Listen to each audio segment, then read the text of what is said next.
RCB দলের fast bowler Yash Dayal অনেক বড় বিপদে পড়ে গিয়েছে। ইয়াশ দয়ালকে আপনারা চিনতে পারবেন 2023 সালে রিঙ্কু সিং এর কাছে 5 বলে 5টা ছক্কা খেয়ে নিয়েছিল এবং কলকাতাকে রিঙ্কু সিং ম্যাচ জিতিয়ে দিয়েছিল। সেই ইয়াশ দয়াল অনেক বড় বিপদের মধ্যে পড়ে গিয়েছে। 2024 এবং 2025 আরসিবি দল থেকে সে ক্রিকেট খেলেছে এবং 2025 সালে আরসিবি দল প্রথমবার চ্যাম্পিয়ন হয়েছে আইপিএল এর ইতিহাসে এবং আইপিএল শেষ হওয়া 1 মাসও এখন পর্যন্ত কমপ্লিট হয়নি এবং ইয়াশ দয়াল অনেক বড় একটা বিপদের মধ্যে পড়ে গিয়েছে।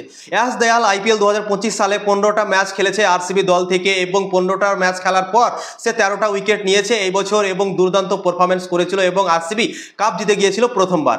কিন্তু সেই ইয়াশ দয়াল অনেক বড় একটা বিপদের মধ্যে এখন পড়ে গিয়েছে একটা মেয়ের জন্য। এই ছবিটাতে আপনারা দেখতে পাচ্ছেন যে মেয়েটাকে ইয়াশ দয়ালের সাথে, এই মহিলাটাই ইয়াশ দয়ালের ওপর অনেক বড় অভিযোগ করে ফেলেছে। ইয়াশ দয়ালের বিরুদ্ধে শারীরিক ও মানসিক নির্যাতনের অভিযোগ করেছে এই মহিলা। এই মহিলার সাথে ইয়াশ দয়ালের 5 বছরের সম্পর্ক ছিল এবং বিয়ের প্রতিশ্রুতি দিয়ে তাকে নাকি ধোকা দিচ্ছিল ইয়াশ দয়াল এবং সে নিজেই জানিয়েছে এবং এটাও জানিয়েছে কি ইয়াশ দয়াল নাকি ওই তরুণীকে নিজের পরিবারের সাথেও দেখা করিয়েছে এবং তখন সেই তরুণী বিশ্বাস করে নিয়েছিল কি আমাকে ইয়াশ দয়াল বিয়ে করবে এবং সে বিশ্বাস করে নিয়েছিল ইয়াশ দয়ালকে। তারপর সে নাকি এখন অস্বীকার করছে বিয়ে করতে এবং তাই জন্যই এই তরুণী এই কদম উঠাতে বাধ্য হয়েছে। এই মহিলা বলেছেন অতীতে নাকি আরও অনেক মেয়ের সঙ্গে এই কাজগুলো করেছে ইয়াশ দয়াল, সে নিজে বলেছে।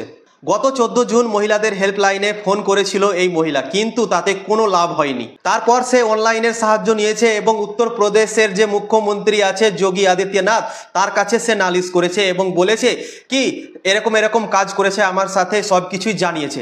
তারপর মুখ্যমন্ত্রীর দপ্তর থেকে গাজিয়াবাদের সার্কেল অফিসারকে তদন্তের নির্দেশ দিয়েছে এবং 21 জুলাইয়ের মধ্যে তদন্ত শেষ করারও নির্দেশ দিয়ে ফেলেছে।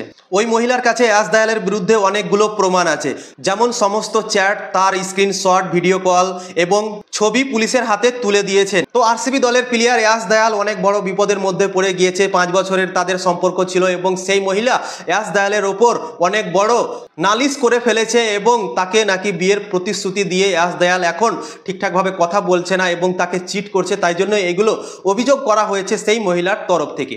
তো এরকম নিউজ পেতে চ্যানেলটিকে ফলো আর সাবস্ক্রাইব করে দেবে।